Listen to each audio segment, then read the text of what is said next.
Good morning, if you're joining us live in person in the Shrine Room. I don't know what such is giggling at. Good morning to Mikey and Philip on Zoom. Lovely to see you both. Good, whatever time of the day it is if you're watching on YouTube later on. We'll begin, as usual, with a Dharma glimpse this week written by Dayamay, who is not well and can't be here, but Shraddha is going to read it out for us. So I will move the microphone and hand over to you. Thank you. Dayamay has entitled his Dharma glimpse, Sangha is a Lifeboat. I recently had an interesting conversation with a fellow community member about the value of community, Sangha in Buddhist terms.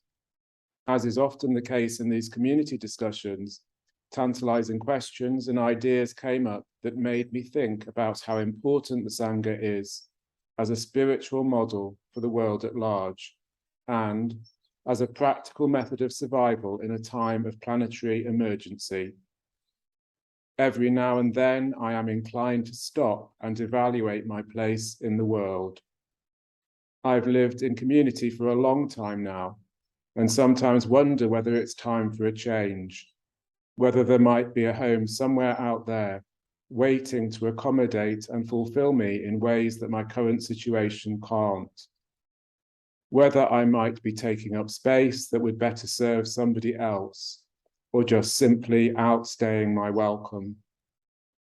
And as usual, the more I think about leaving, the implications of independent living and the potential benefits in most aspects of the idea, the more absurd it seems. It is not even necessary to turn on the news anymore in order to see or even feel the deterioration that is unfolding on a daily basis out there. The world is getting darker. The Buddha's prediction of Mapo, the Dark Age, or age of the Dharma decline, has never been more relevant than it is today, which makes the model of the harmonious Sangha even more important. We are charged with the responsibility of demonstrating an alternative to apathy, ignorance, and the superficial values of a broken culture. The phrase that came up for me in our conversation was, Sangha is a lifeboat. It was inspired by imagery that was used in teachings to describe to me and others the vital importance of exemplifying a way of life that reflects sanity and stability amid an ocean of chaos and turbulence. Those of us lucky enough to be aboard the lifeboat have to take turns to row and navigate towards a brighter horizon. We have to bail out the water as the leaks spring up and plug the holes that appear as our human dramas rock the vessel. Of course, this ideal doesn't come naturally or sit intuitively with most of us. We have been indoctrinated into a social climate that sells us individualism and presents arrogance as some kind of a virtue. To transcend this corrosive trend is to risk alienation and isolation. Our spiritual practice, both individual and collective, is cohesive and unifying, as is our friendship and companionship. They help us to join in a vision of a better world, which is always possible if we can prioritize the needs of the collective rather than contributing towards the fragmentation that threatens to capsize us. Namo Amida Bu. Thank you, God, for reading. Thank you, Dayamay, for sending that in. As always, if you're inspired to write a Dharma glimpse, feel free to send them in to us. Lots of examples on our website. So we'll move now into a period of meditation.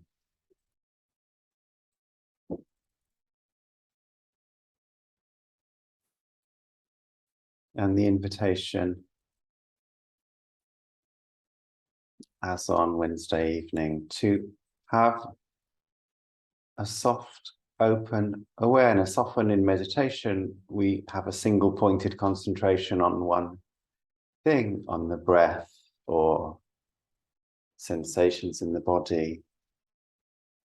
Today, noticing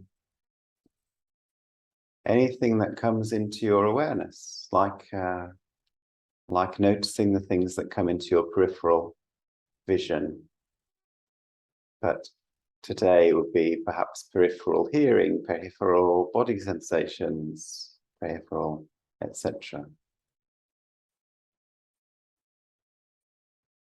And if you find you get caught in any one particular thing, inviting yourself to step back and come back into this space of a soft, wide noticing.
In a moment, we'll chant the name Amitabha together.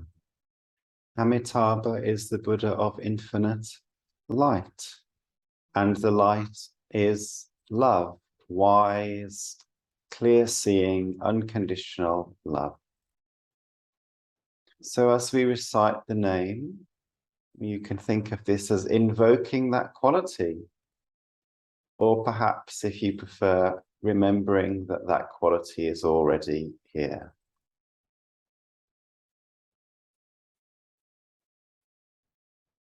Amitabha, Amitabha,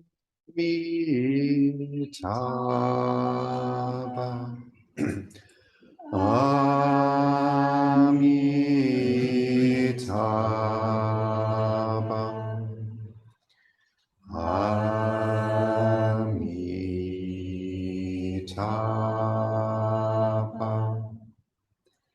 Amitabha, Amitabha,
Amitabha, Amitabha.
Amitabha.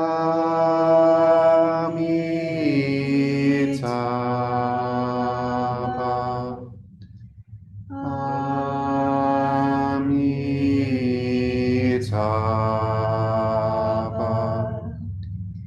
Amitabha.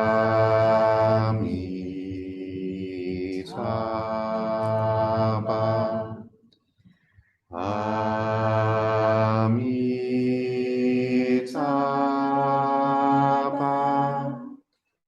Amitabha. Amitabha.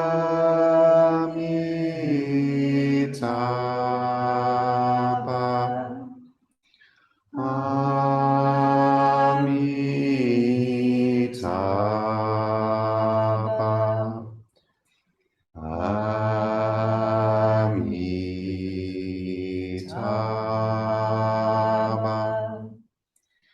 Amitabha.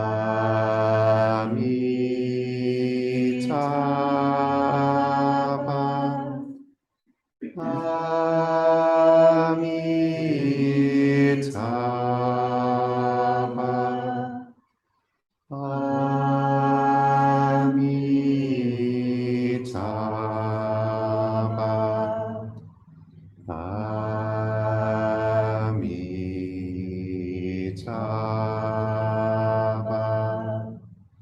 Amitabha.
Now we'll recite the refuges and precepts and three remembrances and bodhisattva vows together. And as we said before, many of these words go back generations and we say them in the same way every week. But just because, well, we say them in the same way because doing things in a ritualized way can help build community.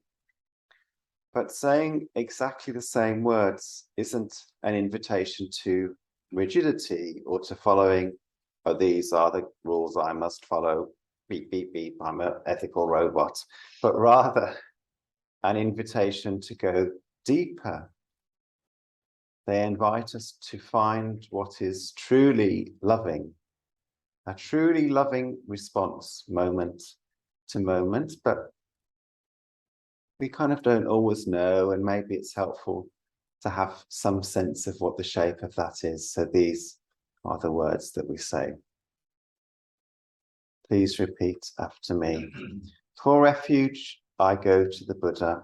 For refuge, I go to the Buddha, The one who is awake and full of love.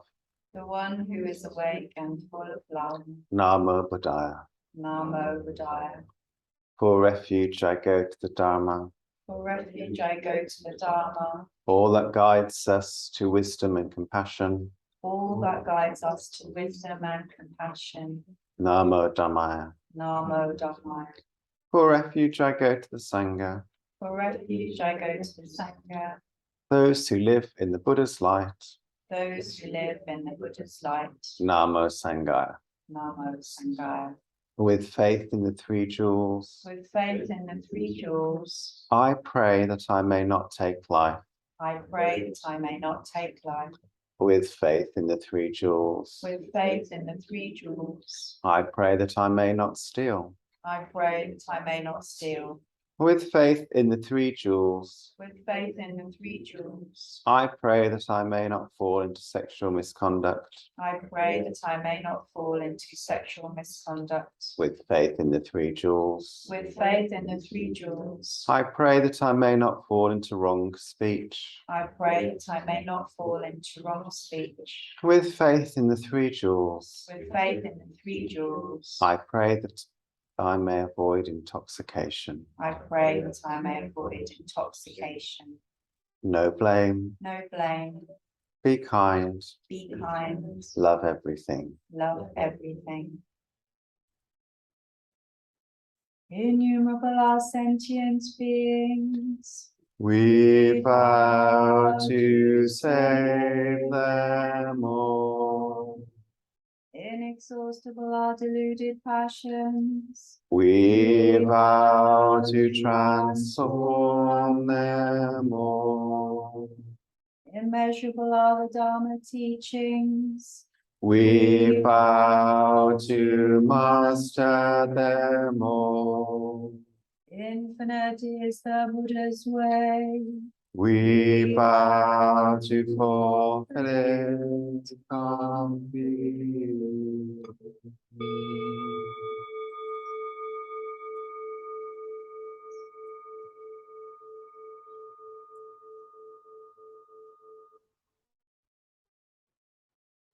When we were walking around the garden before coming up here,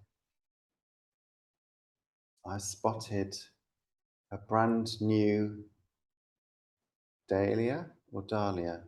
Dahlia? I could get stuck in a loop there. Dahlia or dahlia or dahlia? So thank you. Dahlia is the woman we know. Thank you. Dahlia's a person. That's helpful.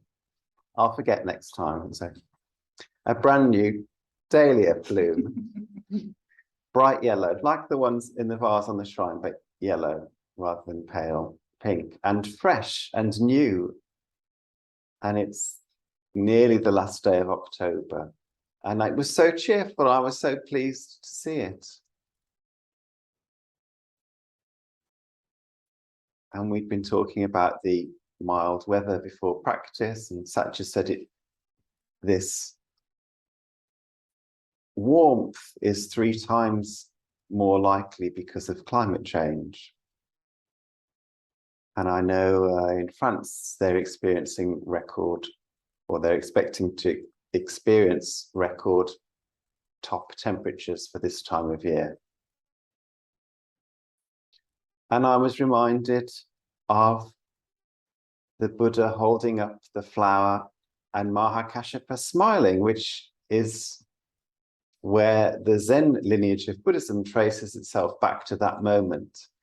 That's when Mahakashyapa became enlightened, when he saw a flower that the Buddha was holding up.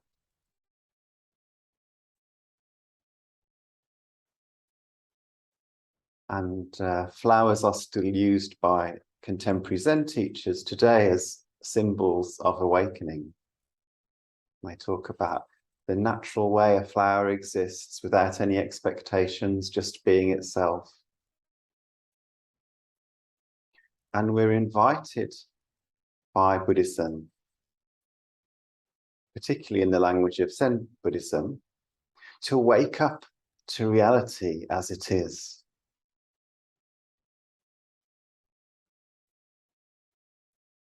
And reality as it is includes all of these things. The cheerful, bright yellow dahlia.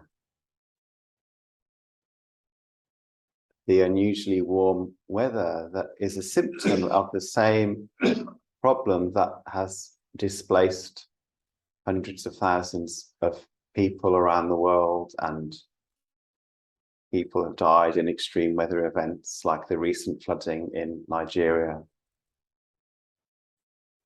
And it includes the Buddha's smile and Mahakashyapa's smile. And those last two things were the things that I used to leave out when I first started practicing Zen Buddhism 20 years ago. Reality as it is.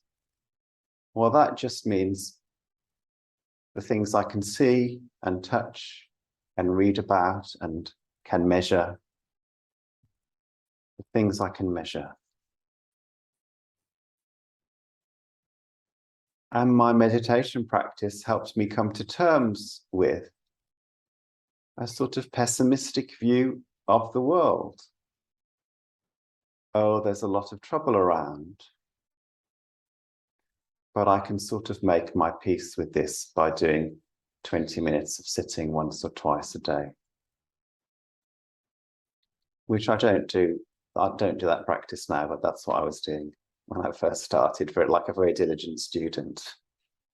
And eventually I came to realize that reality as it is, suchness,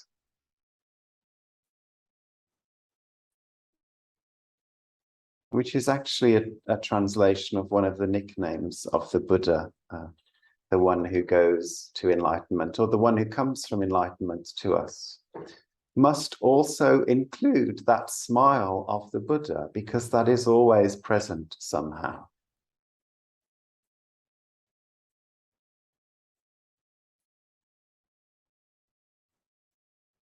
Reality sucks sometimes.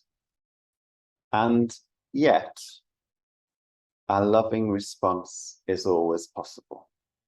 And as Pure Land Buddhists, we believe that somewhere, somehow, a loving response is being made. It is being sent to us, whatever moment we find ourselves in. Amitabha's name means light, as I said earlier, so you can imagine that, yes, sometimes this life, sometimes the situations in this light are light and joyful, like seeing a bright yellow flower, and sometimes they aren't. They're darker and more painful. But the light of the Buddha is always present within that darkness. Both of those things. We have to keep an eye on both of those things if we really want to say that we're seeing things as they are. The suffering, which can be awful,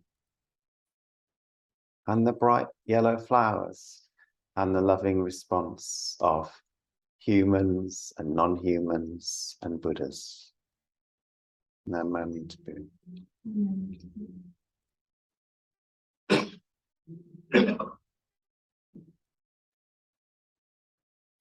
So we'll stand to make prostrations, and I will remember to go to the front. I forgot the other night. And what's worse is I didn't even know I forgot until somebody told me after the practice session.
In gratitude, I offer this incense to all beings and bodhisattvas throughout space and time. May it be fragrant as earth herself, reflecting our careful efforts, our wholehearted awareness, and the fruits of understanding slowly ripening. May we and all beings be companions of Buddhas and bodhisattvas. May we awaken from forgetfulness and realize our true home.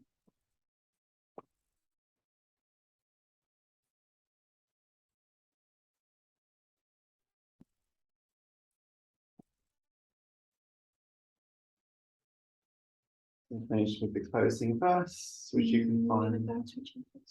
Oh yeah, we'll do. I thought I might make it through a practice session without forgetting anything, but not today. So we'll bow to each other first. Thank you, Satya.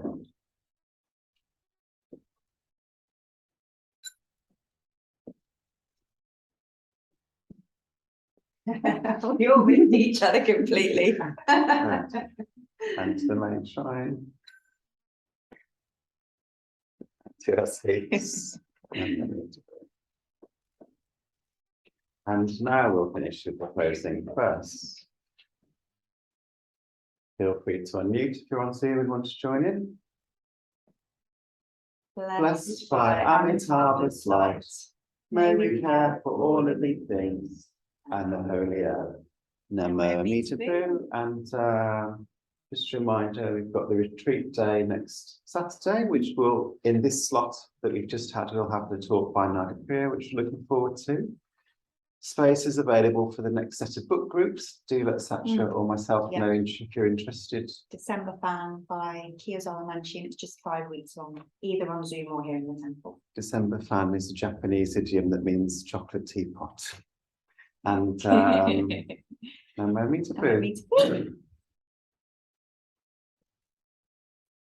looks like we've lost Philip. Philip might be on his way down. Yes. Oh, he's helping somebody move, yeah, but he'll be here. Oh, Look, that was Mikey's going to work.